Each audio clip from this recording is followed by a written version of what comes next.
You're listening to episode 85, Questioning Everything to Find Your Place in the World, with Jacob Nordby.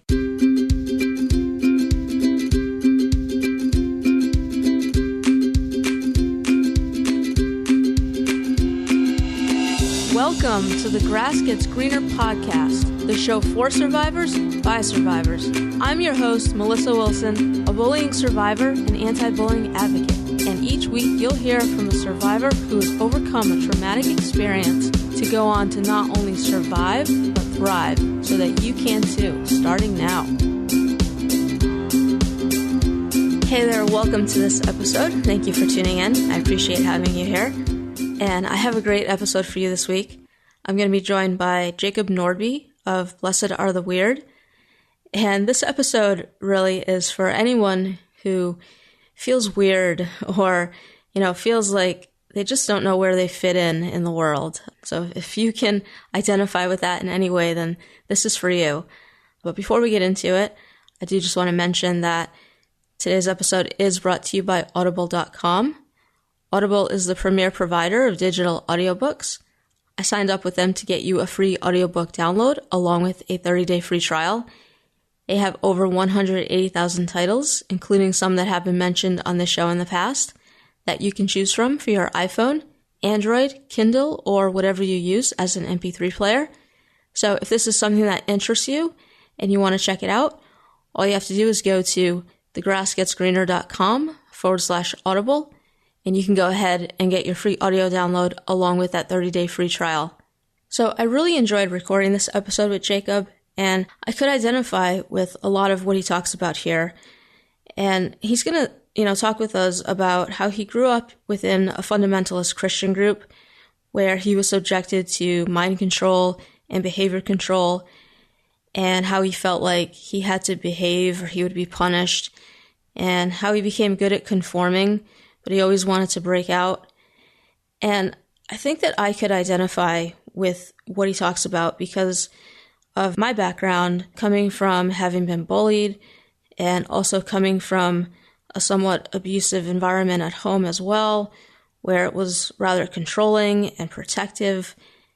And so in that sense, I could relate to the things that Jacob experienced and how he was impacted.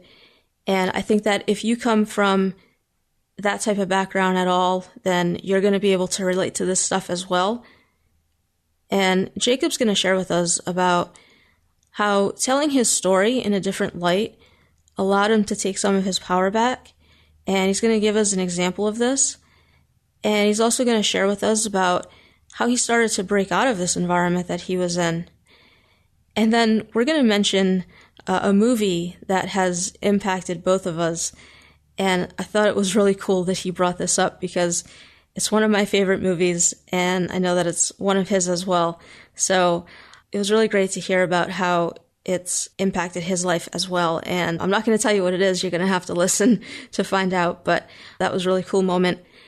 And he's also going to share with us about how difficult it is to embrace peace once we achieve it, because we're just not used to not having any drama in our lives. And then right towards the end of the episode, he's going to read this piece that he's written, which is called Blessed Are the Weird People. And he's going to speak directly to anyone who feels broken or doesn't know where they fit in the world. And I think it was a really special moment. And so I definitely encourage you to listen all the way through, to be sure to hear that, especially if you feel broken or you don't know where you fit in this world. I think that it will absolutely speak to you. Lots of good stuff here. And like I said, if you're coming from this type of background where, maybe there was a lot of control or you weren't able to express yourself or you felt like you had to conform, then you're definitely going to be able to relate to this. So without any further ado, we're going to go ahead and get into it, and I'm going to go bring Jacob on.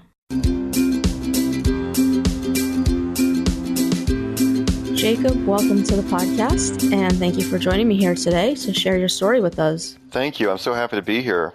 Yeah, and I'm really glad to have you here. So you and I got connected through Dixie Gillespie, who was on here a few episodes back, and I'm really grateful that she made the connection and that you were willing to come on here, because you have a story and a journey that I think is going to be great for my listeners to hear. I mean, you're coming from having grown up in a very controlling situation where you weren't really allowed to express yourself, and that ended up holding you back and keeping you stuck.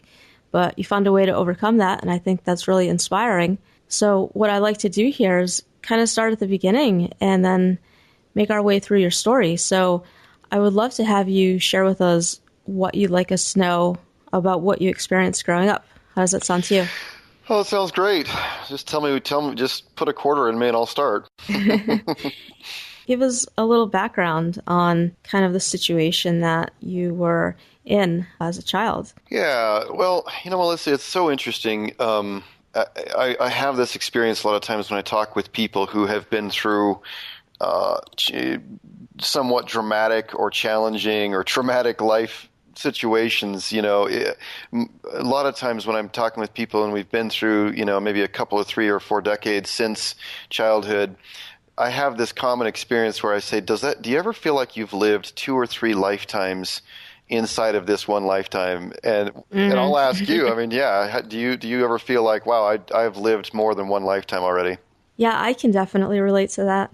I feel like there's kind of a split in between my life, and there's kind of like the first half where it wasn't that great, and then now this second half where I've, been just doing a lot of personal development and working on myself and finally starting to live, my authentic self and be happy. So yeah, I can definitely relate to it in that way.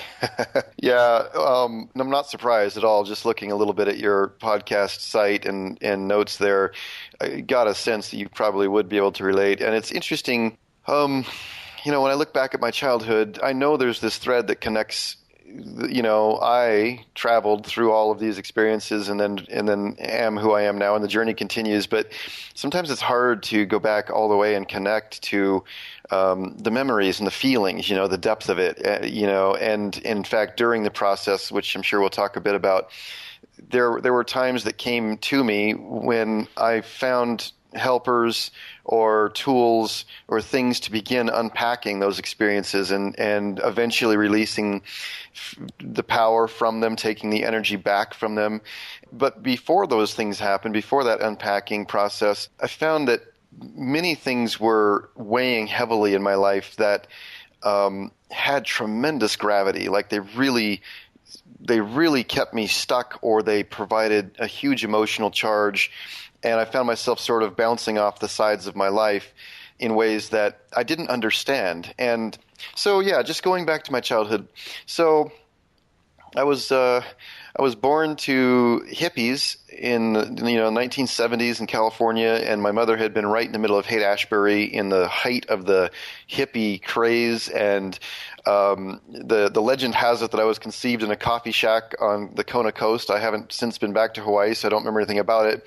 But and then shortly after I was born there in California, they brought me up here to Boise, Idaho, and they were searching so deeply for certainty, the promise of the hippie generation and, the changing world and all that. There was this sense of disillusion. And so they were like, well, we're not going back to the religion. My mother was raised Catholic, not going back to Catholicism to find answers, but we know that we need to find some kind of certainty, some kind of framework that'll help life make sense, because everything was just really scary. And so shortly after they moved here to Boise, and I was just a baby then, my mother got connected with a fundamentalist Christian group here in town, and talking with her many times about it since then, she's told me, Jacob, back then it just felt like a group of people who were genuine. They were trying to live simple lives. And so I plugged in and swallowed the whole thing, hook, line, and sinker. And, there were many positive things about it, but the things that weren't positive for me as a child were the aspects of control, of mind control, and really, really strict behavior control. And I'm the oldest of 6 children.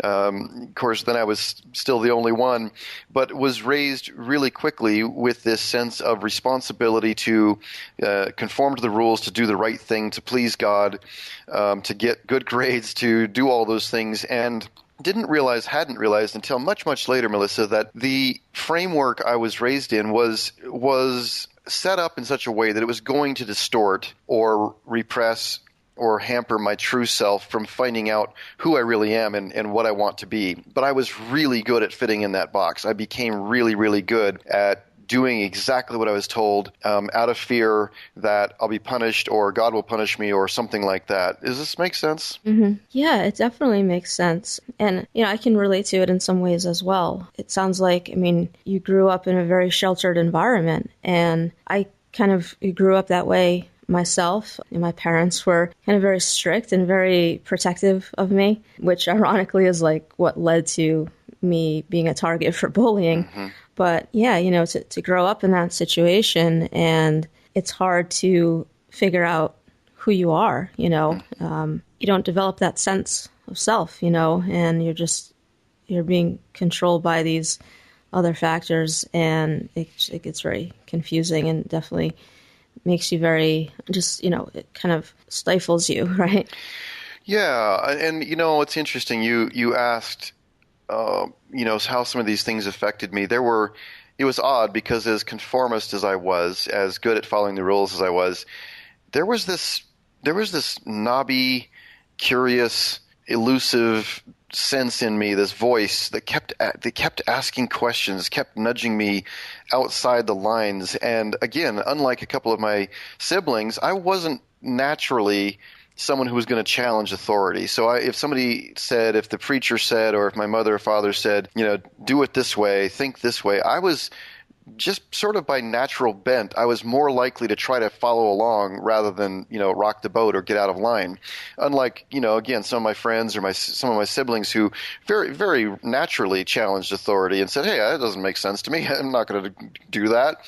But it sounds like you wanted to. I really did want to, and that was what was confusing for me was I was a true believer. So, when I was handed belief systems, I would do my best to internalize them. And, unlike some of my friends who would go to church with me, I wasn't there just playing the game just to kind of get along and get through it.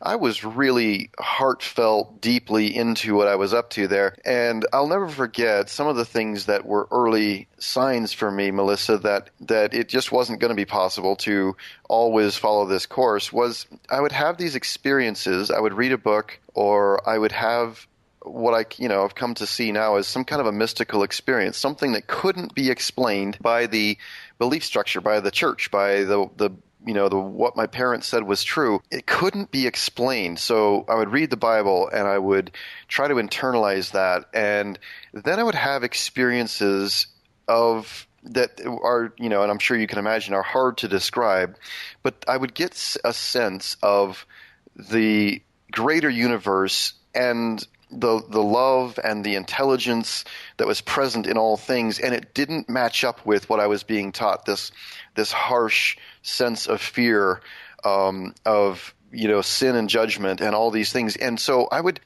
question myself. I remember reading books that would present me with some kind of an idea, and I would feel this aliveness, like this light would come on inside. And I would run to my father, because he was a bit of a dissident inside of the church group we were in, but still very fundamentalist. And I would run to my father and say, I'd try to tell him the story or try to express this thing, or I'd have an idea, or some kind of an inspiration would come into myself that I would be like, there's this wholeness, there's this indivisibility, there's this irreducibility about it, that there's something true here.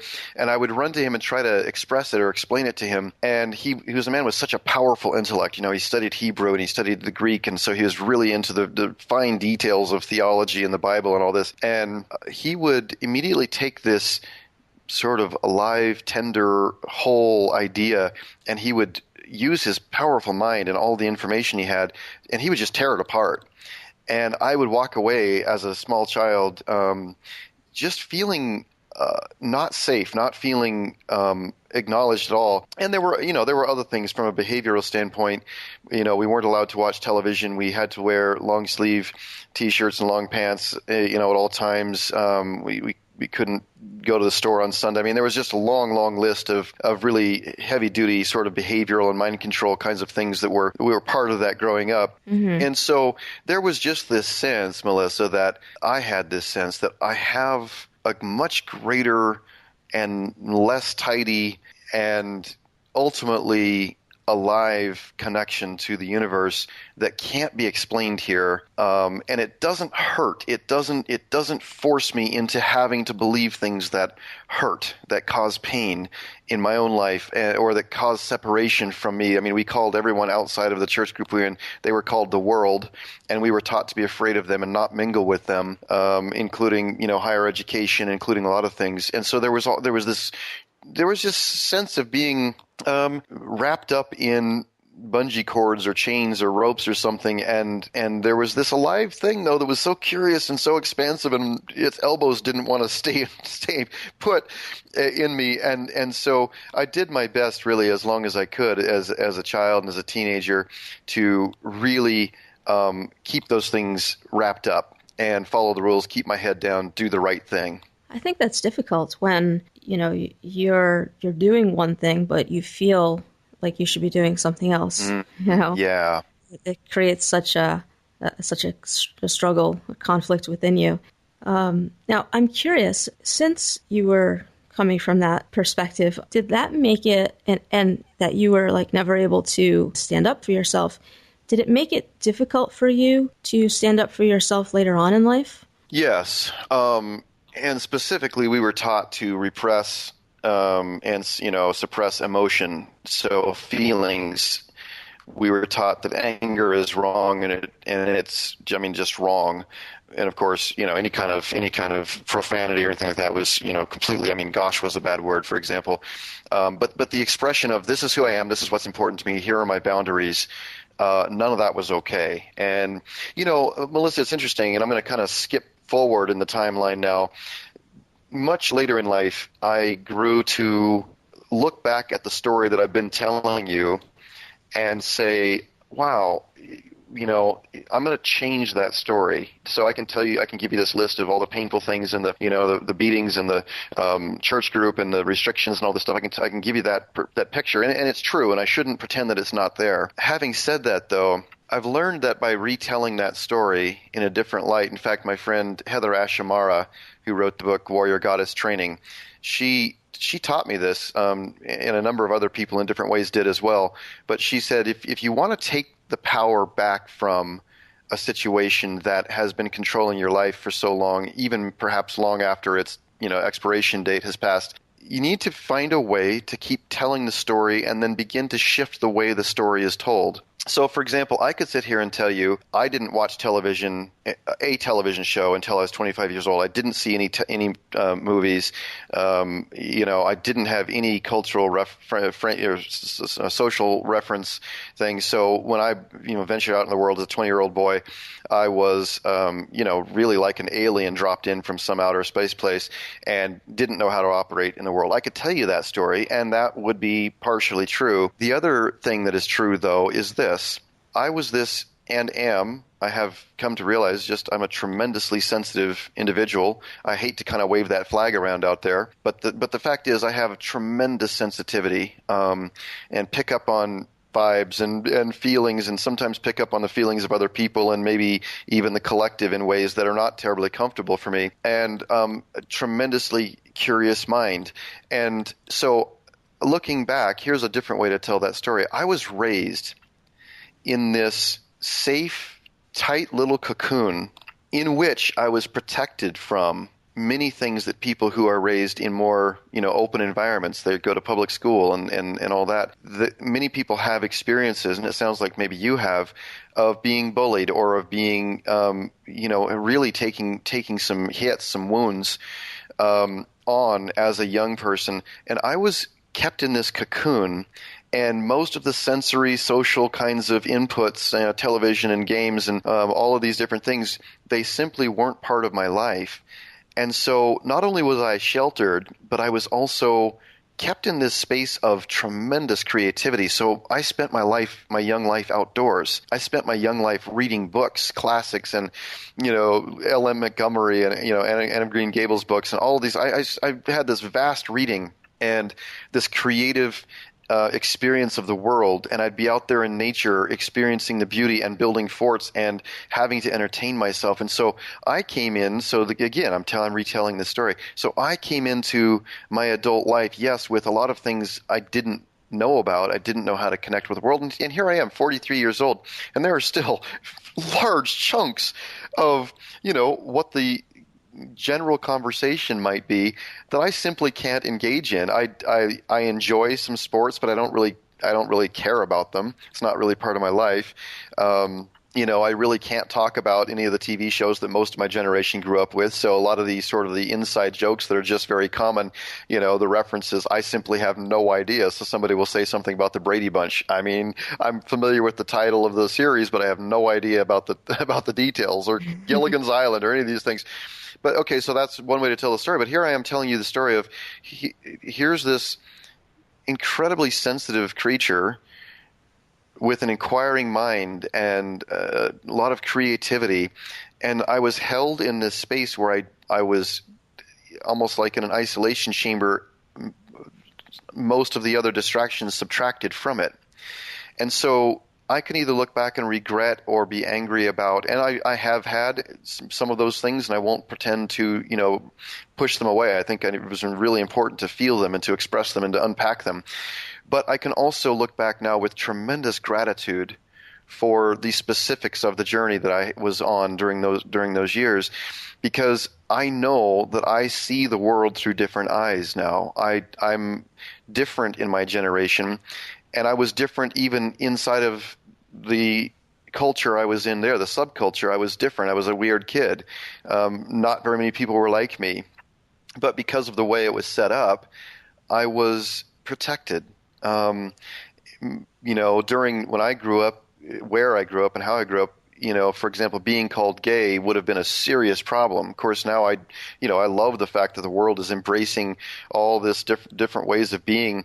But there is no question, Melissa, if I had gone to public high school, I would have been picked on and called gay, which, during that time in the, 80s and 90s, that would have been even in the broader world, that would have been like a pejorative, a problem, that would have been an insult.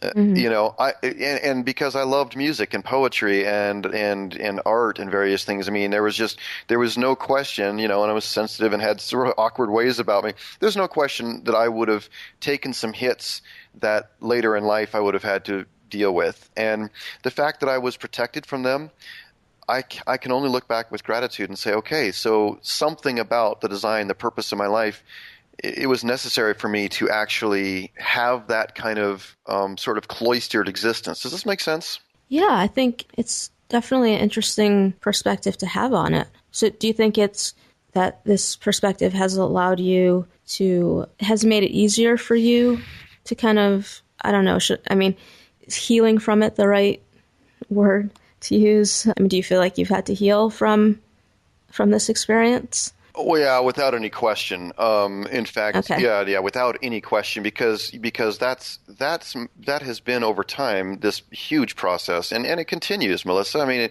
in my experience, once I open the door on healing, that is the journey of an entire lifetime. Then, like, I don't find myself coming to a point where I go, okay, I have nothing left to look at, nothing left to unpack. But the fact is, there were traumas. So even inside of that safe, sheltered environment I just talked to you about, I mean, that's become a really wonderful tool for taking back the power from being the victim of these circumstances and saying, okay, but there is more to the story, and some of those things are really useful in my life now, and they've shaped who I am. But yeah, so there were traumas.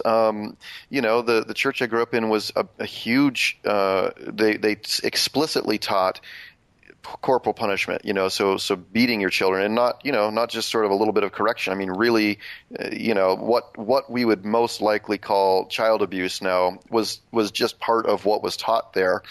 And so I was taught through pain. And here I was, a very compliant kid, very willing to follow the rules and please, mother and father, please the church, please everyone. And that was just then driven home almost all the way to the bone, Melissa, because of this, pathological fear of pain and of punishment and of course, the psychological punishment of, you go to church and they tell you, okay, you're going to go to hell and burn forever. After your body's gone, your soul is going to burn forever in this horrible place. There was trauma. And it's funny because as I tell you this, like I used to, when I would go on a radio show or write about it, I would feel such an upwelling of old pain. So there were a lot of hot spots left in my energy system as a result. Like, I could drive by a place or hear a clip of a song or have a friend. I used to sit around with my brothers and sisters around campfires long after we had left the church and long after we were sort of in our own experience of getting liberated and, trying different things and all that and finding out that, oh, wow, wearing a short sleeve shirt in public, lightning doesn't strike you from the sky, you say a bad word, nothing bad probably happens. It's surprising. But yeah, there was this long process of little by little looking more and more at the experiences, the traumas, and, Melissa, being able to learn how to tell the truth about them. Like, from a child's perspective, everything is symbolic and everything is powerful and important, and from a rational adult mind later on looking back, sometimes it's easy to go, well, that was no big deal. That was just this or just that. But the fact is there were events that happened in my childhood that were of such universal symbolic importance that they colored the entire sky of my life. And I didn't even realize it until later when I had other experiences and was able to get some perspective and look at it and say, wait a minute, life doesn't have to be this way. I don't have to live in fear. I don't have to cringe. I can actually speak the truth. I can actually say, this is okay for me and this isn't okay for me. I actually can have a boundary. And even if somebody in authority says, you must do that, if it's not right for me, I won't do it. I can stand up for myself, going back to what you said earlier. Mm-hmm. Yeah. When did you start to kind of, break away from this environment? When did you start to, just start living for yourself? Well, that's a really good question. Thinking backward here. There were some, interesting. So I was at Bible college. So I went to Christian school or homeschool all of my childhood and high school. My high school graduating class was five people in it. And then I went straight from there to our Bible school, which was non-accredited. It was in the Midwest there in Illinois. And, very small. I think total enrollment was around 100 or so. And the main purpose of going there was to, further indoctrinate us and get those principles and truths that we were being told, get them really rooted in our system, and then send us out into the world as missionaries or teachers or preachers. Mostly, I mean, some of us went who weren't, didn't specifically have that in mind or were trying to figure it out.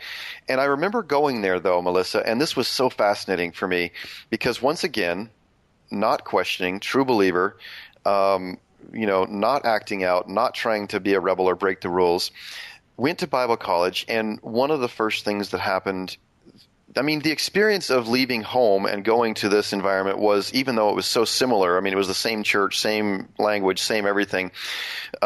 Going there, something about the experience of leaving home was symbolically important. And I got there, and even though everything was handled for me and taken care of, I had to have a job or whatever, but I was fed, I was clothed, I was in a safe. There were all these very similar rules to how I grew up with. I remember the experience of being really rattled, and I remember having some extremely deep and unsettling questions about, the existence of God, whether everything I'd been taught was true or not. And I actually experienced for a few months there, just when I left home, I experienced depression, and I hadn't ever experienced depression at all, and I didn't know what to do with it. And I tucked it back in as quickly as I could, and so did you know why you were experiencing it? Not really. I just No, and I mean, looking back at it, I of course have a much better sense of, my organism, my psyche was undergoing change and transformation, and it was deeply uncomfortable, and I didn't know what to do with it. And just the very fact of having questions, having doubts about what I was taught, whether this is true, whether God existed in that way or whatever, it was like all of a sudden I felt like I was under assault, even though I was in this environment that totally supported, everything I'd ever been, brought up to believe. I felt that I was under some kind of assault, like, I don't know what to do right now. And I remember just feeling, deeply disturbed even by the questions. And here's another interesting thing.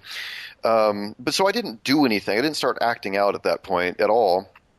But the questions began, it was like a bell had been rung inside of me that could never be unrung. These questions had begun and couldn't ever not be asked again. They were always going to be part of me. And there was a class called Cults and Isms in this Bible college, and we were basically supposed to pick, part of the assignment was to pick one major world religion that was other than ours, and we were supposed to study it and then write a paper. And essentially the expectation was we were supposed to criticize it and show how that their religion was false and ours was true, and take it apart point by point.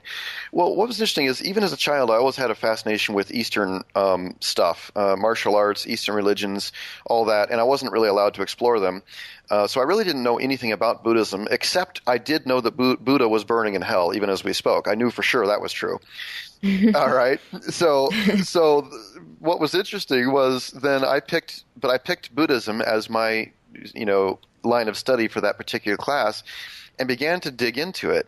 And I remember having this holy shit moment of, wow, Buddha's teachings, he came long before the time of Christ, and his teachings were like shockingly similar to what I had been brought up to believe, in so many ways. So as far as the basics, the love and the mindfulness and the acceptance, there were just many things about Buddhism that I couldn't look at and say, well, this is absolutely false, And so I wrote this paper, and it wasn't critical enough of Buddha or of Buddhism. And I remember getting kind of some funny looks from the professor, and I didn't get a straight A. It wasn't a terrible grade because I wrote it pretty well, I think, but it wasn't a great grade. And it was clear. It became clear to me, you don't get out of line. You give the answer that is expected. You don't get out of line. So that was interesting. But but once again, the question was there. The question was really firmly implanted. Like, okay, what else do I believe for sure that isn't true? And the next course that I took that really rattled me was archaeology. That was the only real science course that they had in the 4 years cycle of this college. And so I took archaeology, and the paper that I wrote it on was on the Dead Sea Scrolls. Well, once again, been brought up with the King James Version of the Bible. We were taught, essentially God wrote the Bible. Here's the set of beliefs. It's literally true, and this is the entire story. You don't need to know anything else outside of this. As I wrote the paper and did research on the Dead Sea Scrolls, well, you can imagine, I discovered, oh my God, what we know as the Bible has been curated, it's been edited, it's been twisted, it's been used as leverage in political situations, all this stuff. And so we really have no idea, and so much has been left out. So I become extremely curious about what had been left out.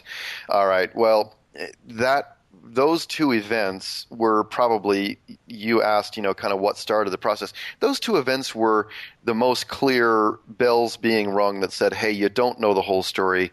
There's something outside of this, and it's worth looking at. Yeah, that's really interesting. So you were just questioning things, and it seems like you were just ready for like something to come along that just kind of validated the way that you had been thinking up to this point. Yeah, I feel, without knowing exactly how all this stuff works, Melissa, I feel strongly that the soul shows up here on Earth with some kind of a path, with some kind of a exploration, a design, and the call from deep within is to pay attention to my own particular design and find out where that's going to lead me, even if it takes me outside the fences that I've been brought up in, or off the map, so to speak. And so those were two very clear early signals that, okay, you're going to have to, you're not going to quit questioning.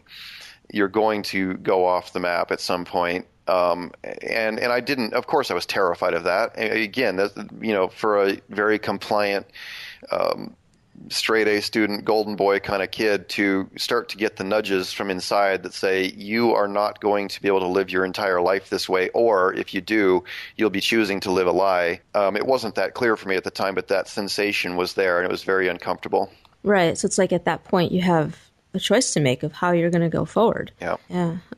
So did you just continue to build upon this and continue to question things and just kind of start finding your own way? Well, no, not really. I kept my head down as much as I possibly could, as long as I could. And I got married right away to a preacher's daughter, and then I moved up to Grand Rapids, Michigan, where they were from. And, I taught in the Christian school there for a while. And then I began to have experiences.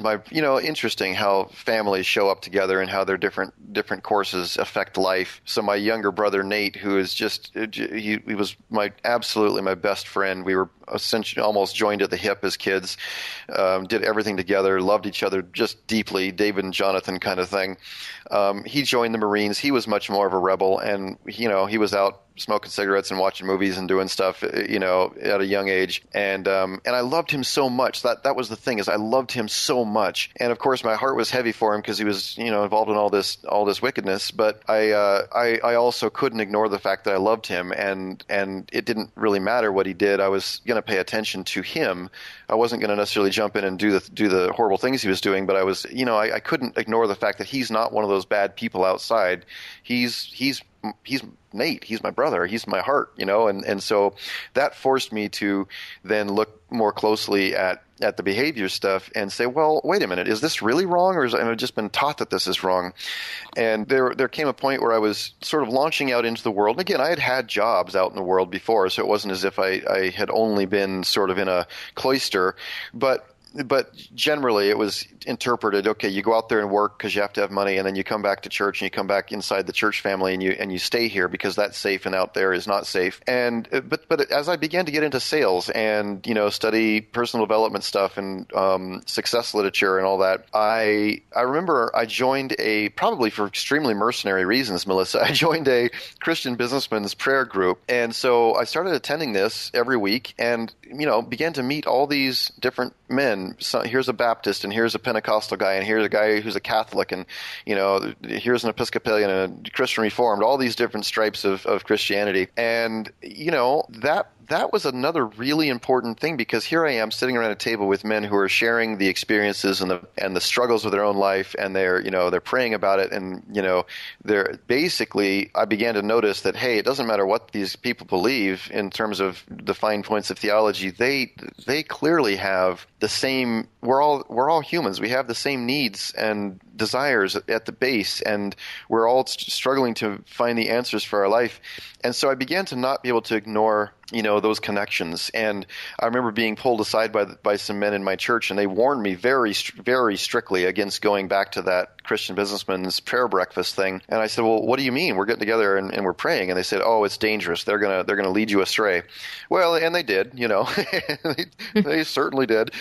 No, but I began to open up more and more, and then experienced watching movies. In fact, I'll tell you this is so interesting. One of the very first movies I ever watched was with my brother, who had come to visit me from Texas, where he was in the Marines. And he really, he would always tell me the stories of the movies that he was watching, and I was enthralled because I love stories. And he brought this stack of VCRs, tapes one time, and we went to where I was working then at a bank, a mortgage company, and we went into the office there because I had a key card around 10 o'clock at night, and they had a TV VCR combo, and we were going to watch like 4 or 5 movies, just slam them, just do a marathon, and some were funny and some were, whatever, but ones that he had really liked and wanted me to see. Well, the movie we ended up watching was Dead Poets Society. And I'm sure you've seen that, no doubt, right?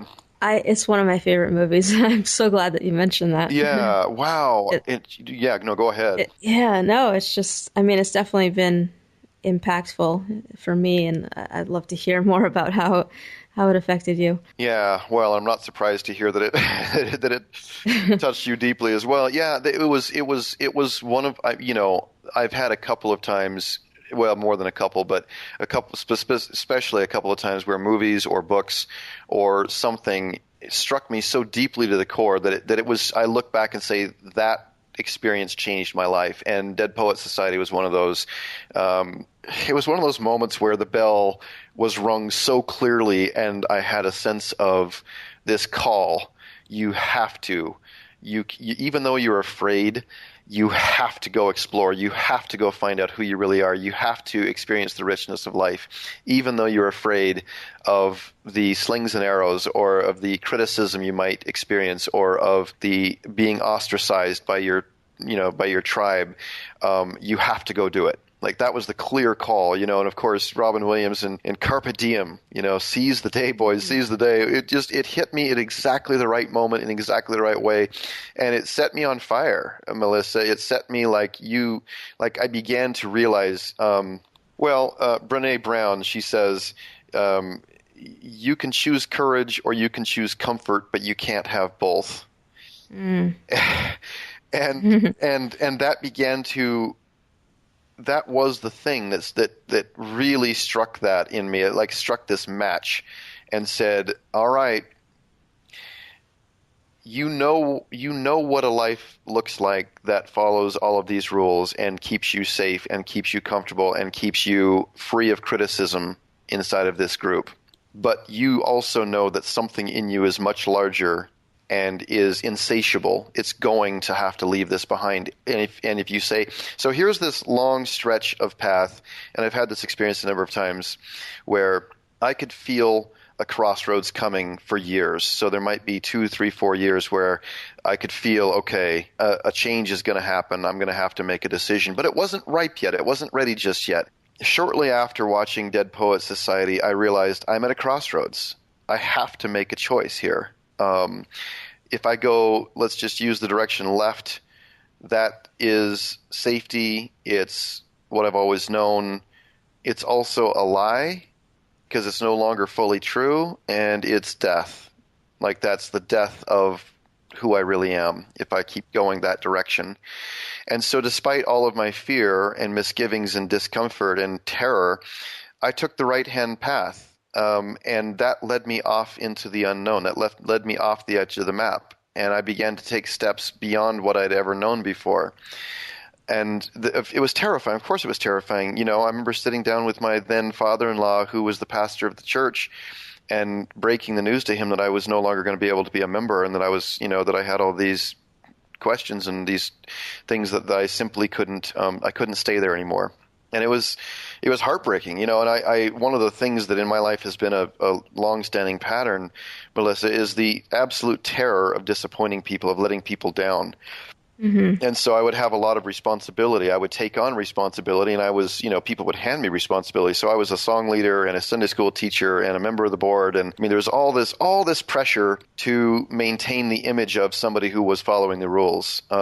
And my body had suffered, I got married, and the marriage was difficult right off the bat, but also in our group, there wasn't a choice. You just stay married. And I went from 165 pounds to 240 pounds. I began to take all this, visible physical weight on because of the emotional weight that I was carrying around. So, when I sat down with my then father-in-law pastor and broke the news, and he's a kind man. He didn't make it horrible for me, other than I could see on his face that I just felt like I had kicked a puppy or something. It was just terrible. It was terrible, and I could feel like, oh, I have let the tribe down. I've let these people down, and it was fascinating to leave the church and then go wandering around trying to find something that made sense, trying to find something that held some answers, and knowing that I couldn't just land in any one next comfortable thing. Like, it wasn't going to be okay for me to pop out of this one little group and just pop into maybe a more expansive or a more liberal kind of setting and then settle down. Something in me said, now that you've made this break for freedom, you're going to have to keep going. Like, you're not just going to make a lateral move or a slight forward move and then be able to stay there for the rest of your life and be comfortable just because it's a little bit less restrictive. The sense was, no, this is going to be I mean, now that you've lit the fuse, there's no stopping what's happening. Does that make sense? Right. Yeah, definitely. And it's interesting in your situation how you're coming from, this environment where it was harmful to you, but it was also protective of you. And, in some ways that was a good thing and you relied on that. But then you wanted to break free of that. And a lot of times, people, I think they want to break free of the situations they're in, but sometimes, the situation that they're currently in isn't one like yours. Maybe it's a little more volatile or it's less safe. Yes. And so it must have been an even more difficult decision for you to make, because it's not easy to break away, regardless of what you're breaking away from, But for you, it must have been a little more difficult given that background.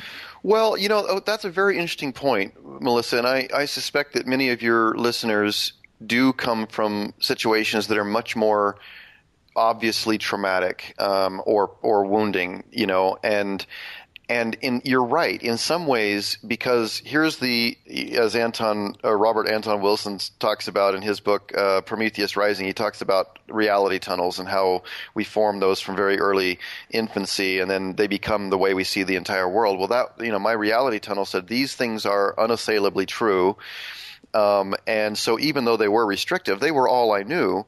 And yeah, some were painful, but they weren't obviously, at least from inside of that. Like, and when you eventually study cults and various things, it becomes, wow, the mind control becomes so apparent.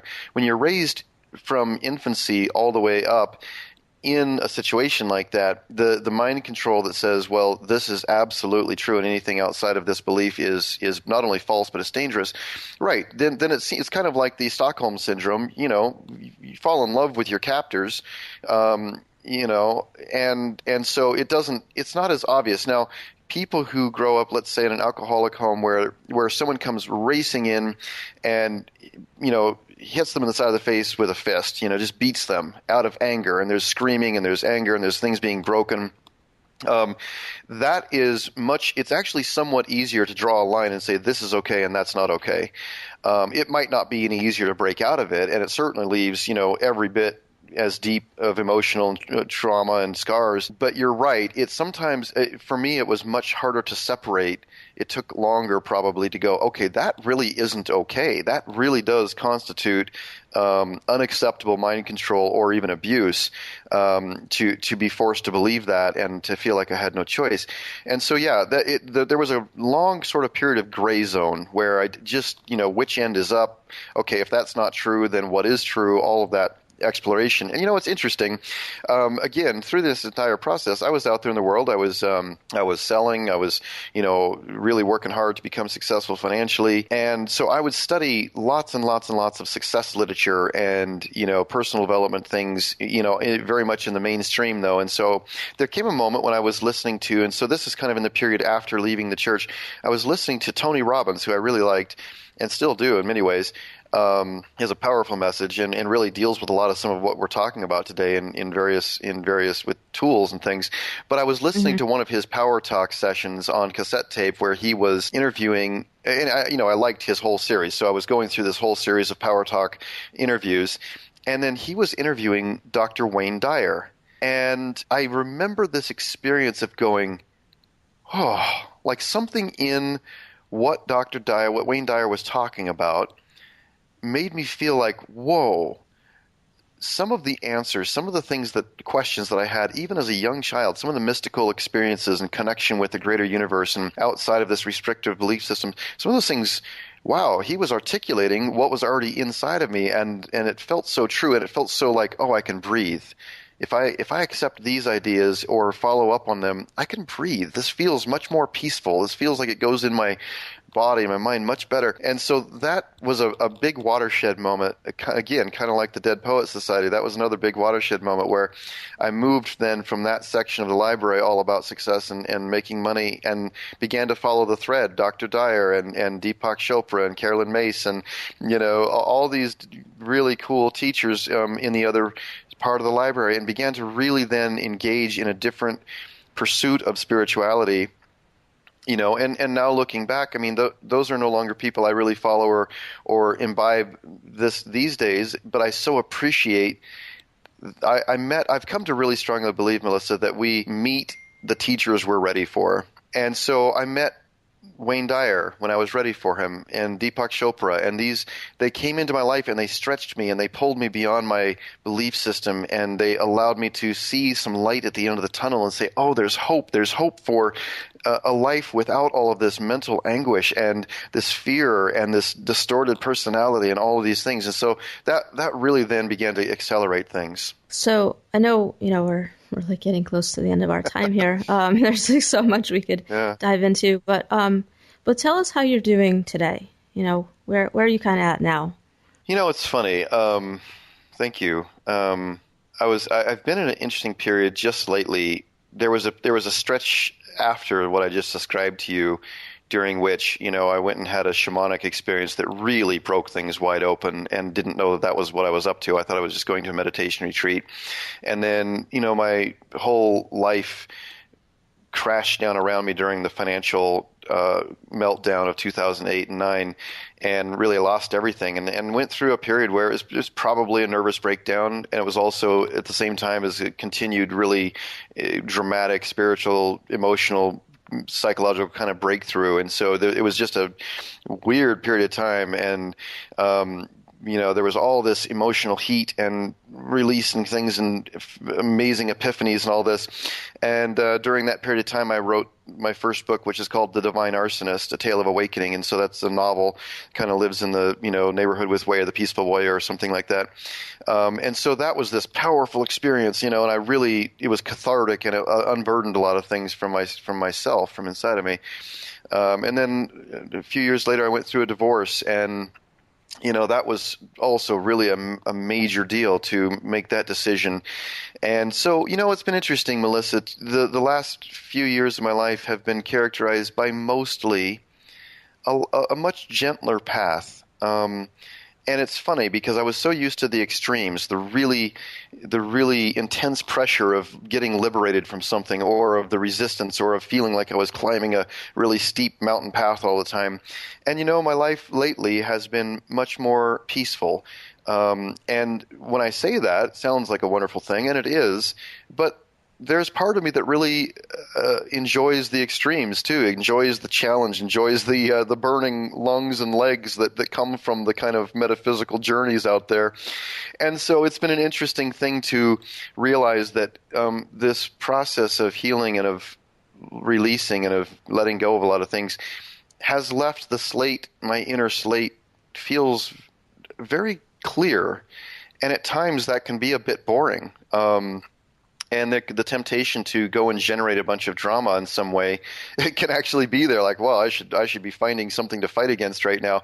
And my deep sense is that, like Richard Bach says in one of his books, we're led throughout a lifetime by this inner curious being, and there's more to what he had to say there. But I feel very strongly that if I can lean into the time of life that I'm in right now, with the circumstances and the people and the experiences, and lean into even the lack of extremes at the moment, that this time will suit me for whatever adventure, whatever journey is coming up next. And I've learned to not go racing around looking for the sensation as much anymore, but to say, let me say thank you for today.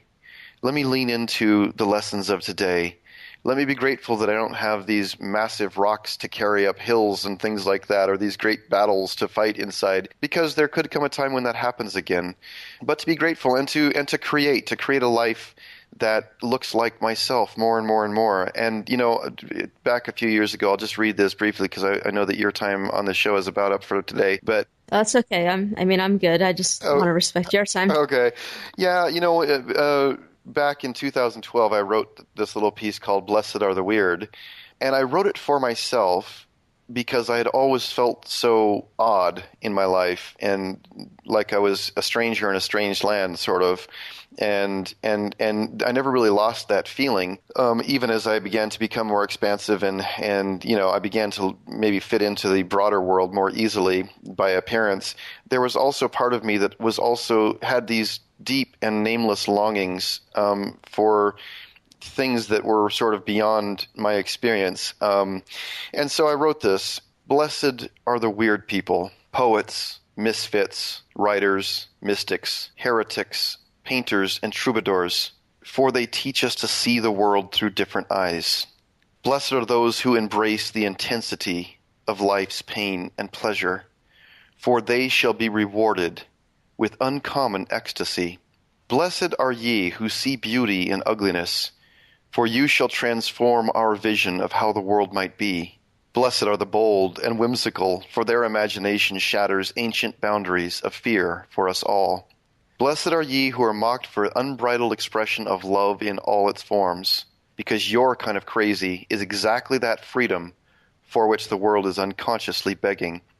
Blessed are those who have endured breaking by life, for they are the resplendent cracks through which the light shines. And Melissa, as I feel into your audience and the work that you're doing, both for yourself and as you do it for yourself, those around you, those to whom you're connected in some way or another, I really sense that last phrase, blessed are those who have endured breaking by life, for they are the resplendent cracks through which the light shines. And the people who listen to your show and have felt so broken by life, so battered and misunderstood, if we can all understand that somehow these breakings, these crackings, these senses of not fitting in, sometimes the abuse that comes along with that, the weird is interesting. As I've been writing the book that goes along with that, and I'm close to releasing that one, I went back and discovered that weird actually wasn't used to mean odd or strange looking until Shakespeare's time. Previous to that, it was spelled W-Y-R-D, weird, and it actually had connections to a deep sense of fate or destiny, and also it was used in more of a sense of being part of an honorable tribe, part of an honorable sort of set apart. And so those who are listening to you in the work that you do and this show today, who can understand that the out of kilterness and the I don't know where I fit in this and the I've taken this damage and these dents in the process of living and having these things happen, if you can understand that you are part of this honorable group of people who the world, listen, Melissa, the world wants its soul back. The world has been going along in its normal mechanical ways and growing and becoming this whole system that sometimes feels so in violation of our simple, pure, natural selves. We don't know how to reclaim that, but the world wants its soul back. All of us do. And those of us who are sensitive and have taken some, damage in life, as we heal, as we find out who we really are, as we become more courageous in our lives, we actually are doing the work that the world needs us to do. And I'm going to go back to Brené Brown for a minute here, where she says courage, the original definition of courage when it first came into the English language, it's from the Latin word cor, meaning heart. And the original definition was to tell the story of who you are with your whole heart. And I feel so strongly that everyone who is called outside of the normal way of seeing, like we've lived 2 or 3 lifetimes inside of one lifetime, and we have these things inside of us that are disquieting and uncomfortable, they don't seem to fit into the norm. If we're willing to pull the loose threads, if we're willing to follow the insatiable quest of our own souls, wherever that might lead, that somehow we are doing the work that the world needs us to do, that for ourselves and for everyone around us. Mm. Jacob, thank you for sharing that, and thank you for reading that. I know it's something that definitely speaks to me, and I'm sure that it speaks to many of the listeners as well, so I appreciate that. Tell us a little more about what you do today. Well, I have a kind of a dream situation, Melissa. When I was living in Austin, Texas for a while before I came back home to Boise, I wrote my first book, and through a process of, things that I can only describe as divine appointments or synchronicities or some kind of amazing, magic of some kind, met some people down there, one of whom is my boss, Randy Davila, who's the CEO of a couple of publishing houses and an events company. And we struck up a, very sort of surface at first friendship, and then I began helping him here and there as volunteer. And then over time, we just kept contact. I moved back to Boise and still had no idea how to recreate my life after everything else had changed. And change sounds like it's such a tidy little thing. It wasn't tidy. But I came back here, and he eventually called me and said, I feel like you have some skills that I could really use on my team. And so he hired me about 3 years ago to be his marketing director. And it was so funny. I didn't think I would ever go back and be able to use the tools that I had accumulated in business before. And I only hoped that if I ever did use any of them, that they would be in a way that felt good, that felt, in line with who I really am. And so I work for Randy Davila. We publish books, amazing, interesting books by people who are out there thinking and healing and changing the world. And I get to put on events with people like Dr. Joe Dispenza and Heather Ashamara and a lot of different people. I'm trying to think, my mind's kind of going blank, but a lot of just wonderful teachers out there. So I get to be in this world and at the same time then continue my own creative exploration of, writing my own work and putting things together over time. And it's just been this, once again, I feel like I've landed in a spot where I'm being guided and protected in many ways, and I can't look back with anything but gratitude at saying, wow, I had no idea how all those broken pieces and splinters and shards of myself might be shaken together and eventually come out to look like anything that works. And I'm just grateful to say that my life does work right now. And yeah, it's kind of a marvel. Anytime I start feeling discouraged or frustrated or things come up that I don't understand, I have to step back and look at my life and say, yeah, and remember, like, look at this. Can you believe this? Can you believe the life that you get to have right now? I'm not wealthy or famous and all those things, but the life that I live right now works, and it doesn't require me to live in ways that aren't true for myself. That's amazing. And I think that's, what we all want for ourselves. It's great when we can achieve that. Yeah. Well, Melissa, I know that we're wrapping up here, but I just want to say a big thank you for opening this space. And, it's funny, I've been on so many different shows and podcasts over the years now, and I don't know that anyone has ever taken me all the way back to some of those early experiences as you have done today. Most times we end up focusing more on the middle part, like, okay, here's where you broke free. And, I'm not surprised, but I am amazed. I hope it wasn't a bad thing. No, it was actually really good, and I'm grateful to be able to share some of those things because they, it's easy to look at the more dramatic sort of middle part and say, oh wow, there's all these fireworks that happened here, but to go back to where those circumstances were set up, the formative years, really important, and I appreciate you doing it. Yeah, and I thank you for going there. Appreciate it. Can I ask you one last question? Certainly. This is a question that I ask everyone. Given what you know now, if you could go back to when you were going through your tough times and give yourself one piece of advice, what would it be? Wow, I'd really love to just have some tidy little soundbite thing there. Trust the inner voice. There's this inner voice that knows, and it nudges in a direction, and it leads home, but it's also so easy to ignore it. So I would tell my 12-year-old self and my 15-year-old self and my 22-year-old self, I'd say, Jacob, just trust, like really feel it, like that feeling you feel that doesn't feel comfortable, it doesn't feel like something's right. Just listen to that and then follow the direction of where it's trying to show you, because it really is extremely wise, and it doesn't make sense to your mind, to your rational mind and the way you've been taught, but it knows where you need to go, and it leads you more and more into your own life. So trust that. That's great. Yeah. All right. And before I let you go, how can people find out more about what you have going on or connect with you? What would you like to mention? Yeah, thanks. Well, a lot of people seem to like to find me on Facebook. You can just do a search for the page Blessed Are the Weird, and a lot of people are on there. You can also search Jacob Nordby. My last name is kind of a weird spelling. It's Nord, D like David, B like boy, Y, so it's Nordby. And you can also go to jacobnordby.com. So there's a number of ways. If you do a search on Google under my name, you'll find my podcast and probably a bunch of other stuff. Hopefully none of it will get me put in jail. All right. Well, I will have all of those links on your show notes page. And I just have to thank you for coming on here and for sharing everything that you did today. I really do appreciate it. And I'm so glad that we got to connect and have this conversation. So thank you for that. Well, same here, Melissa, and big blessings and gratitude for the work you're doing with yourself and with everyone there. It's the world really needs it. Thank you. All right. Well, I hope you have a great rest of your day. You too. Take care.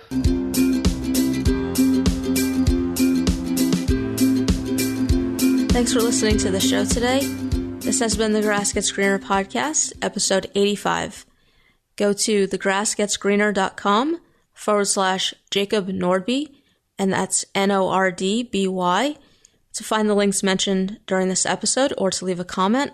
So there's two things that I want to mention here. One is really just the importance of questioning everything and how important that was for Jacob in his situation, and especially because he was having these doubts, and it ended up being really important for him, really crucial for him to question things and to seek out the truth and to find out, what resonated with him and help him determine the path that he ultimately wanted to go down in his life.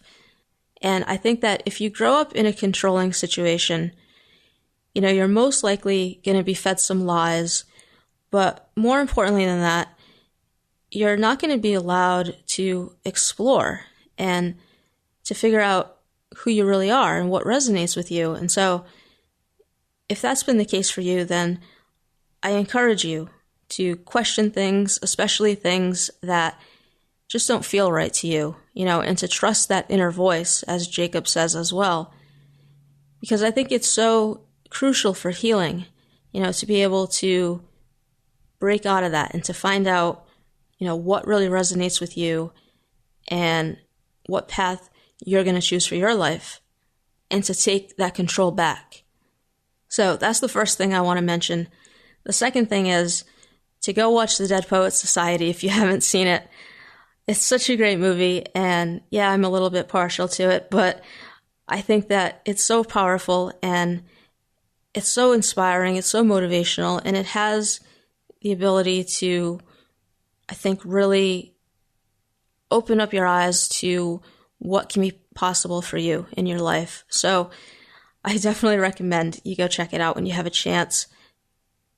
And I want to invite you to come back next week. I'm going to be joined by survivor Emily Stroya, and she's going to be talking with us about overcoming multiple forms of abuse and using your past as a guide rather than letting it become something that consumes you and holds you back.